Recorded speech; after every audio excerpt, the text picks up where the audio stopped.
Hello dear student, स्वागत है आपका आपके अपने यूट्यूब चैनल मेंटोरड एकेडमी पर। तो पिछले वीडियो में हमने पढ़ा था फ्यूजन अभिक्रिया तक। आज हम पढ़ेंगे तीसरा प्रकार ऊष्माक्षेपी अभिक्रिया। तो शुरू करते हैं क्लास को। तीसरी अपनी अभिक्रिया है ऊष्माक्षेपी अभिक्रिया। वे अभिक्रियाएं जिनमें ऊष्मा ऊर्जा के रूप में उत्सर्जित होती है, यानी कि ऊष्मा ऊर्जा के रूप में उत्सर्जित होती है, उसे ऊष्माक्षेपी अभिक्रिया कहते हैं। एग्जाम्पल देखते इसका। एग्जाम्पल क्या है? मेथेन का दहन। CH4 क्या होती है? गैस, यानी कि मेथेन। O2 यानी गैस। O2 यानी कि ऑक्सीजन। CO2 carbon dioxide. और यहाँ पे क्या बनता है? 2H2 जल प्लस ऊर्जा, यानी कि मेथेन के जब हम ऑक्सीजन के साथ अभिक्रिया कराता है तो उत्पाद क्या बनता है? कार्बन डाइऑक्साइड प्लस जल प्लस ऊर्जा। अब देखते हैं हम आगे। शोषण एक ऊष्माक्षेपी अभिक्रिया है। शोषण की प्रक्रिया में ऊर्जा निर्मुक्त होती है। शोषण के दौरान हमारे शरीर की कोशिकाओं में ग्लूकोज वायु की ऑक्सीजन से संयुक्त होकर CO2 यानी कि कार्बन डाइऑक्साइड तथा H2 यानी कि जल बनाने के साथ साथ ऊर्जा को उत्सर्जित करता है। ग्लूकोज क्या होता है? C6H12O6। इसमें देखो यहाँ लिखा हुआ, ये देखो C6H12O6। इसकी अभिक्रिया किसके साथ? जल में कराते हैं। प्लस क्या? 6O2 यानी कि एक्वा यानी कि जल। उत्पाद क्या बनता है? यानी कि ऑक्सीजन के कार्बन डाइऑक्साइड के कितने निकलते हैं? 6CO2 प्लस जल के कितने? 6CO2 जो कि लिक्विड अवस्था में होता है।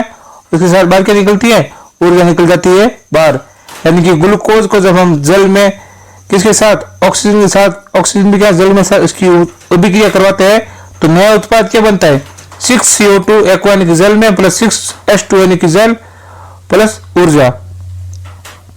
ये आपने लिखा हुआ देखो, ये इंपोर्टेंट है। साग सब्जियां वनस्पति द्रव्यों का विघटित होकर कंपोस्ट बनना भी एक ऊष्माक्षेपी अभिक्रिया है। अब देखते हैं हम आगे। यहाँ पे एक और लिखा हुआ इंपोर्टेंट, ऐसी अभिक्रिया जिसका उपयोग श्याम श्वेत फोटोग्राफी में किया जाता है। जैसे क्या होता है? 2AgBr। ठीक है, इसका अभिक्रिया से क्या उत्पाद बनता है? सूर्य की उपस्थिति में इसकी अभिक्रिया करते क्या बनता है? 2Ag प्लस Br2 गैस अवस्था में ब्रोमाइड।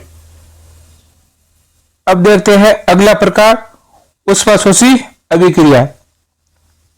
ऊष्माशोषी अभिक्रिया ऐसी अभिक्रिया जिसमें ऊष्मा का अवशोषण होता है, उसे ऊष्माशोषी अभिक्रिया कहते हैं। इसमें क्या होता है? ऊष्मा का अवशोषण होता है। उसमें क्या होता था? ऊष्मा का उत्सर्जन होता था। जैसे एग्जांपल N2 यानी कि नाइट्रोजन प्लस O2 यानी कि ऑक्सीजन प्लस साथ में क्या? ऊष्मा। तो क्या बनता है? 2NO यानी कि नाइट्रोजन। H2 plus iodide. इसके अभिक्रिया क्या बनता है? 2Si और ऊर्जा निकलती है बाहर। यानी कि इसमें क्या था? ऊष्मा का अवशोषण होता है, उसमें ऊष्मा का उत्सर्जन होता था। अब यहाँ पे एक डायग्राम दिया गया है जल का विद्युत अपघटन। जल का विद्युत अपघटन किस प्रकार से कैसे क्या होता है देखते हैं हम। थोड़ा सा छोटा कर लेते इसको। देखो यहाँ पे बीकर दिया गया है, उसमें दो प्रक्रिया लगी हुई है आपके। देखो ये प्लास्टिक भाग हो गया ऊपर वाला। यहाँ पे देखो यहाँ से ये हाइड्रोजन, एक प्रक्रिया में क्या डाला गया? हाइड्रोजन। और एक प्रक्रिया में क्या डाला गया आपके? ऑक्सीजन। और ये दो प्रक्रिया दी गई दिखाई दे रही है आपको। और यहाँ पे इसके अंदर क्या डाली गई है? ब्लैक कलर की देखो ग्रेफाइट रॉड डाली गई है इसके अंदर। और जल भरा हुआ है पूरा यहाँ पे। और यहाँ पर भी ऊपर भी जल है। और यहाँ के नीचे क्या लगा दिया? रबर के डॉट यानी कि कॉक लगाते हैं किसी बोतल पे या किसी के ऊपर ढक्कन के टाइप डॉट लगाए हुए हैं। और ये एनोड और कैथोड के किससे जुड़े हुए? 6 वोल्टेज की बैटरी लगी हुई है। वहाँ पे एनोड और कैथोड और एनोड यानी प्लस या माइनस टर्मिनल होते हैं। और यहाँ पे इनका क्या दिया है? स्विच दिया गया है। बस इस प्रकार की अभिक्रिया है। अब देखते हैं आगे इसका चित्र इस प्रकार दिया गया है। अब एक क्वेश्चन दिया गया है, क्वेश्चन को देखते हैं। क्वेश्चन 2, किसी पदार्थ X के विलयन का उपयोग सफेदी करने के लिए होता है। पदार्थ X का नाम तथा इसका सूत्र लिखिए। और दूसरा प्रश्न क्या है? पदार्थ X की जल के साथ अभिक्रिया लिखिए। यानी कि सफेदी करने के लिए, सफेदी करने के लिए किसका उपयोग करते हैं? बुझे हुए सोने का। बुझे हुए सोने का सूत्र क्या है? CaOH2 यानी कि कैल्शियम हाइड्रोक्साइड। तो देखते हैं हम यहाँ पे पहले प्रश्न का उत्तर और दूसरे प्रश्न का उत्तर। आंसर क्या है पहले का? पदार्थ एक्स का नाम कैल्शियम ऑक्साइड, ठीक है, यानी CaO और CaOH2 क्या होता है? कैल्शियम हाइड्रोक्साइड होता है। कैल्शियम ऑक्साइड यानी कि बुझा हुआ सोना यानी कि कैल्शियम ऑक्साइड CaO, और मैंने भी बताया था आपको कैल्शियम हाइड्रोक्साइड यानी CaOH2 जो सारक होता है, वह क्या होता है? सारक होता है। और जिसका सूत्र क्या होता है? CaO। यहाँ पे देखो पदार्थ एक्स की जल के साथ अभिक्रिया लिखी है दूसरे उत्तर, तो जल के साथ कराते हैं कैल्शियम हाइड्रोक्साइड की अभिक्रिया, सॉलिड ठोस अवस्था में होता है, जल के साथ कराते क्या बनता है? CaOH2, जल के साथ होगी इसकी अभिक्रिया। अब देखते हैं हम आगे पांचवा विस्थापन अभिक्रिया। विस्थापन अभिक्रिया को पांचवा प्रकार है ऐसी अभिक्रिया जिसमें किसी यौगिक के, यहाँ पे अणु लिखना, अणु लिखा यहाँ पे आप अणु लिखना, अणु के किसी एक परमाणु अथवा समूह के स्थान पर कोई दूसरा परमाणु अथवा समूह आ जाता है, उसे विस्थापन अभिक्रिया कहते हैं। क्या होता है कि किसी यौगिक के अणु के किसी एक परमाणु यानी कोई भी एक परमाणु अथवा समूह के स्थान पर, परमाणु का समूह होता है, दूसरा परमाणु अथवा समूह आ जाता है, यानी कि अभिक्रिया क्या करती है? आपस में रिएक्शन करके उत्पाद बनाती है, दूसरे समूह या परमाणु बन जाता है, उसे क्या कहते हैं? विस्थापन अभिक्रिया कहते हैं। यानी कि जो परमाणु समूह होता है उसके स्थान पर कौन सा दूसरा परमाणु समूह आ जाता है, यानी कि अभिक्रिया करके दूसरी अभिक्रिया आ जाती है उसके स्थान पर। तो हम देखते हैं अभी एग्जाम्पल समझते हुए देखते हैं। जैसे देखो यहाँ पे एग्जाम्पल दिया है, पहला अणु क्या दिया है? जिंक दिया गया, जो क्या होता है? सॉलिड अवस्था में होता है, और प्लस क्या दिया गया? CuHO4 यानी कॉपर सल्फेट, ठीक है। इसकी एक्व यानी कि जल होता है, AQ, इसको ध्यान रखना आप, इसका अर्थ क्या होता है? यानी कि एक होता है जलीय अवस्था में होता है, ठीक है, जलीय। और यहाँ पे उत्पाद क्या बनता है? ZnSO4 यानी कि जिंक सल्फेट, यानी कि ये भी AQ प्लस Cu कॉपर, यानी कि यहाँ पे दिया होता है कि एक परमाणु के स्थान पर दूसरा परमाणु आ जाता है। देखो जिंक था, जिंक के स्थान पर एक और परमाणु जुड़कर समूह बन गया ZnSO4, और यहाँ पे कॉपर सल्फेट के साथ जुड़ गया और Cu क्या आगे निकल गया? बाहर निकल गया। और दूसरी जैसे Pb लेड प्लस CuCl2, ये भी एक यानी कि जलीय अवस्था में अभिक्रिया करता है, उत्पाद क्या बनता है? PbCl2, यानी कि PbCl2 के साथ अभिक्रिया करेगा, लेड क्लोराइड बना लेगा, और Cu कॉपर क्या होगा? बाहर निकल जाएगा। यानी कि एक परमाणु के स्थान पर दूसरा नया परमाणु आ जाता है और नया समूह बन जाता है। बस ये विस्थापन अभिक्रिया है। अब देखते हैं कॉपर सल्फेट के विलयन में डूबी हुई लोहे की किले। कॉपर सल्फेट के विलयन में डूबी हुई लोहे की किले, तो देखते हुए डायग्राम तो समझते हुए आगे बढ़ते हैं हम। अगर आपको वीडियो अच्छा लगे तो वीडियो को लाइक, कमेंट और चैनल को सब्सक्राइब जरूर करें और अपने दोस्तों के साथ शेयर जरूर करें। अगर आपको कोई भी डाउट हो तो आप कमेंट करके जरूर बताना। पीडीएफ के बारे, पीडीएफ सही तो पीडीएफ के बारे में बता देना आप, और वीडियो को ज़्यादा से ज़्यादा शेयर करना। इससे आगे वाला वीडियो आपके लिए और भी अच्छा आएगा। उसमें आपको मैं वीडियो के दौरान मतलब जो जो जैसे अभिक्रिया हो रही है उसको मतलब 3D एनिमेशन के साथ समझाऊंगा पूरा। तो देखते हैं हम इस डायग्राम को। यहाँ पे एक स्टैंड दिया गया, देखो आपको यहाँ पे एक, और ये प्रणाली दी गई है। इसमें क्या डाला गया है? धागे को डाला गया है और कॉपर सल्फेट का विलयन डाला गया है। जो कॉपर सल्फेट विलयन का टुकड़ा तो डाला गया और इसके साथ क्या है? लोहे की कील है, और यहाँ पे स्टैंड बना हुआ है। तो इसकी अभिक्रिया किस प्रकार से क्या होता है ये देखो यहाँ पे नीचे दी गई है। तो अभिक्रिया किस प्रकार से करता है? CuSO4 यानी कि कॉपर सल्फेट यानी कि कॉपर सल्फेट के साथ अभिक्रिया करता है, किसके साथ? Fe यानी कि आयरन के साथ करता है। तो उत्पाद क्या बनता है? FeSO4 यानी कि ferric sulphate plus Cu copper solid अवस्था में होता है। बस अब देखते हैं हम द्विविस्थापन अभिक्रिया। अभी हमने इससे पहले क्या पढ़ी थी? विस्थापन अभिक्रिया। अब सच्ची अभिक्रिया कौन सी है? द्विविस्थापन अभिक्रिया। द्विविस्थापन अभिक्रिया ऐसी अभिक्रिया जिसमें क्रियाकार को बीच आयनों का आदान प्रदान हो, यानी कि जो क्रियाकारक बन रहे हैं, यानी कि जो उत्पाद से जो पहले क्रियाकारक बनते हैं यानी अभिकारक, तो उनके साथ क्या होता है? बीच आयनों का आदान प्रदान होता है। कितने आयन बन रहे हैं, कितने आयन नहीं बन रहे हैं, उसे द्विविस्थापन अभिक्रिया कहते हैं। जैसे देखते हैं एग्जाम्पल हम। एग्जाम्पल Na2SO4 यानी कि जलीय अवस्था में प्लस BeCl2, यानी कि यहाँ पे कितने आयन क्या क्या बनते हैं, क्या क्या नहीं बनते हैं, और उत्पाद में क्या बनते हैं, यानी कि क्रियाकारक होता है। जो लाइन के स्तर होता है वो होता है क्रियाकारक, और लाइन के उस पर क्या बनता है? उत्पाद बनता है। तो ये किसके साथ करता है, सल्फेट के साथ। ये क्या बनता है, बेरियम सल्फेट और 2NaCl क्लोराइड निकल जाता है बाहर। NaCl क्या होता है, NaCl का क्या अर्थ होता है, आप ये कमेंट करके जरूर बताना कि NaCl को हम क्या कहते हैं, जो हम अपने घर में डेली मतलब साग सब्जियों में यूज करते हैं। ये आपको सबको पता होना चाहिए। फिर क्या है दूसरी 2KBr यानी कि पोटेशियम ब्रोमाइड के साथ ये कतरे, और यहाँ पे बेरियम आयोडाइड जलीय अवस्था में, तो उत्पाद क्या बनता है 2Ke यानी कि पोटेशियम आयोडाइड, और यहाँ क्या बनता है बेरियम ब्रोमाइड। बस द्विस्थापन अभिक्रिया यानी कितना आयन बन रहा है, कितना आयनों मतलब क्रिया के साथ कितना आयन जुड़ जाते हैं, कितना आयनों का आदान प्रदान होता है, बस उसी के बारे में बताया गया। अब देखते हैं हम अपचयन और इसके बाद देखेंगे उपचयन। अपचयन यानी कि ऑक्सीकरण अभिक्रिया, वे अभिक्रियाएं जिनमें ऑक्सीजन की वृद्धि हो तथा हाइड्रोजन का त्याग हो, यानी कि अच्छा सॉरी ये क्या है, उपचयन अभिक्रिया आपकी, मैंने अपचयन बोला था, सॉरी गलती से बोल दिया, ये आपकी है उपचयन अभिक्रिया। इसमें क्या होगा, ऑक्सीकरण की वृद्धि होगी। देखो उ और ओ ऐसे कंफ्यूज मत होना, इसमें जैसे उपचयन और अपचयन कंफ्यूज मत होना। जैसे उ है तो उ यानी ऑक्सीकरण यानी कि ऑक्सीजन, इसमें क्या होगा ऑक्सीजन की वृद्धि होगी। ओ यानी कि ऑक्सीजन की वृद्धि होगी और हाइड्रोजन का त्याग होगा, उसे क्या कहते हैं उपचयन अभिक्रिया कहते हैं। एग्जाम्पल क्या दिया गया है 2Cu यानी कि कॉपर, 2Cu कॉपर दिया गया है यहाँ पे, प्लस O2 यानी कि ऑक्सीजन। ताप व्यवस्था में क्या बनता है, इनकी कॉपर ऑक्साइड बनता है, यानी कि क्या होती है ऑक्सीजन की वृद्धि होती है और हाइड्रोजन का त्याग होता है। अब देखते हैं अगले हम अपचयन अभिक्रिया।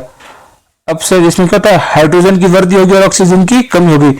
उपचयन में क्या बोला था U से O यानी कि ऑक्सीजन की वृद्धि, और ये है अपचयन अभिक्रिया। इसमें क्या होता है वे अभिक्रिया जिनमें हाइड्रोजन की वृद्धि हो तथा ऑक्सीजन का त्याग हो उसे अपचयन अभिक्रिया कहते हैं।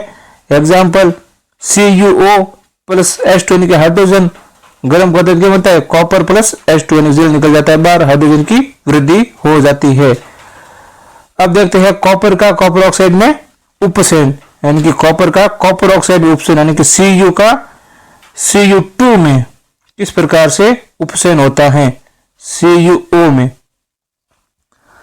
जैसे यहाँ पे दिया गया, देखो इसे हीटर के लिए बर्नर दिया गया है आपको, और यहाँ चीपे दी गई, स्टैंड दिया गया है ये, और ये जाली दी गई स्टैंड के ऊपर, और यहाँ पे एक प्लेट दी गई है जिसमें क्या है कॉपर सोन का संयुक्त डिश कॉपर सोन को डाला गया है, और ये क्या होती है एक डिश दी गई यानी कि कोई कटोरी या प्लेट दी गई। तो इसमें क्या होता है, इसको गर्म करने पर क्या बनता है, इसकी तापीय अवस्था से क्या बनता है कॉपर का, कॉपर ऑक्साइड में उपचयन किस प्रकार से क्या होता है। तो देखते हैं अभिक्रिया को 2Cu यानी कि कॉपर प्लस O2 यानी कि ऑक्सीजन, ताप अवस्था में क्या बनता है 2CO यानी कि कॉपर ऑक्साइड यानी कि ऑक्सीजन की वृद्धि होती है, इसे क्या कहते हैं ऑक्सीजन का उपचयन, मतलब ऑक्सीजन की वृद्धि होगी तो क्या होगा उपचयन अभिक्रिया होगी। अब अगली अभिक्रिया देखते हैं हम उपचयन अपचयन या रेडॉक्स अभिक्रिया, यानी कि उपचयन और अपचयन दोनों को मिलाकर क्या बनती है रेडॉक्स अभिक्रिया बनती है। तो इसमें किस प्रकार से ऑक्सीजन की वृद्धि होती है और किसके साथ होती है, हाइड्रोजन की वृद्धि किस प्रकार से कैसे क्या होता है। तो अभी देखते हैं हम ऐसी अभिक्रिया जिसमें उपचयन वह अपचयन दोनों अभिक्रिया साथ साथ हो, उसे उपचयन अपचयन व रेडॉक्स अभिक्रिया कहते हैं। तो किस प्रकार से क्या होता है एग्जाम्पल को देखते समझते हैं। एग्जाम्पल जैसे कॉपर दिया गया है प्लस कॉपर प्लस H2 यानी कि हाइड्रोजन, इसमें किसका क्या हो रहा है उत्पाद बनता है Cu प्लस H2O। तो देखो कॉपर ऑक्साइड से क्या बन रहा है कॉपर यानी कि ऑक्सीजन को त्याग रहा है और इसमें हाइड्रोजन की वृद्धि हो रही है इधर से, देखो तो ऑक्सीजन यहां से यहां त्याग रहा है, तो ये देखो अपचयन बन गया यहाँ पे, और हाइड्रोजन का क्या हो गया इसके साथ ऑक्सीजन के साथ जुड़ के क्या बन गया जल बन गया। तो ये क्या हो रहा है उपचयन हो रहा है, ठीक है। इसी प्रकार Z जिंक ऑक्साइड के साथ अभिक्रिया किस प्रकार से अपचयन और उपचयन होता है। तो जिंक ऑक्साइड से ऑक्सीजन निकल गया बाहर और जिंक बन गया, ये हो गया अपचयन, और फिर यहां से क्या हुआ कॉपर का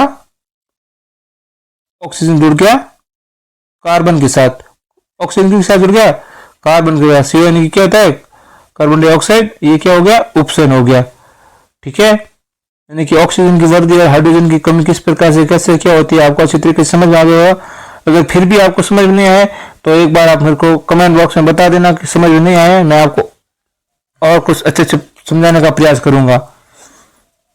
और वीडियो को लाइक, शेयर और चैनल को सब्सक्राइब जरूर करना।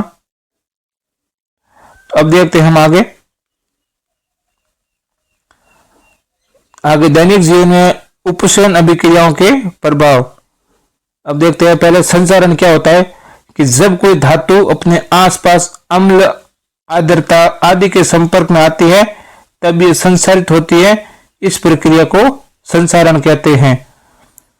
इसके एग्जाम्पल क्या है? एग्जाम्पल, सांदी के ऊपर काली परत चढ़ना, कि कोई सांदी का मतलब कोई होता है जैसे अंगूठी होती है वो काली पड़ती है नहीं पड़ती है। तांबे के ऊपर हरी परत चढ़ना, लोहे पर जंग लगना, लोहे पर जंग लगती है काट आ जाता है उसके ऊपर, लोहे पर जंग लगना। अब देखते हैं हम आगे विकृत गंधिता। विकृत गंधिता, तेल व वसा के उपसेत हो जाने पर ये विकृत गंधी हो जाते हैं तथा इनकी गंध व स्वाद में परिवर्तन हो जाता है। इनमें प्रतिऑक्सीकारक मिलाकर अथवा भोज्य पदार्थों को निर्वातित पात्रों में रखकर अथवा इनमें नाइट्रोजन प्रवेश करके इस प्रक्रिया को रोका जा सकता है। विकृत गंधिता को किस प्रकार से क्या क्या करके रोका जा सकता है उसके बारे में बताया गया है। किस प्रकार से प्रतिऑक्सीकारक, किस प्रकार गंध स्वाद के बारे में कैसे किस प्रकार से। अब देखते हैं एग्जाम्पल इसका।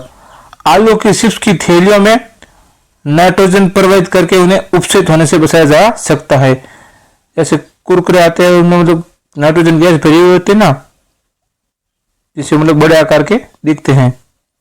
अब क्या है नोट, तेलीय तथा वसा युक्त खाद्य सामग्रियों में उपसरण रोकने वाले पदार्थ प्रतिऑक्सीकारक मिलाए जाते हैं। बस ये क्लास 10 का पहला चैप्टर पूरा हो गया है। मैंने पहला पार्ट पहले लिखाया था, दूसरा पार्ट पूरा हो गया है। पार्ट 1 और पार्ट 2 में पहला चैप्टर को पूरा कर दिया गया है। अगर वीडियो समझ में आए, वीडियो अच्छा लगे तो कमेंट बॉक्स में जय मां सरस्वती, जय मां सरस्वती, हर हर महादेव जरूर लिखे। अब ये एंड हो गया है हमारा पहला चैप्टर।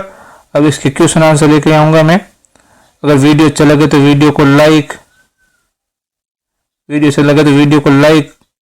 कमेंट, शेयर और सब्सक्राइब जरूर करें। धन्यवाद दोस्तों, आज के लिए इतना ही। मिलते हैं अगले वीडियो में और भी शानदार तरीके से। धन्यवाद और क्लास 10 वाले बोर्ड वालों को बेस्ट ऑफ लक एडवांस।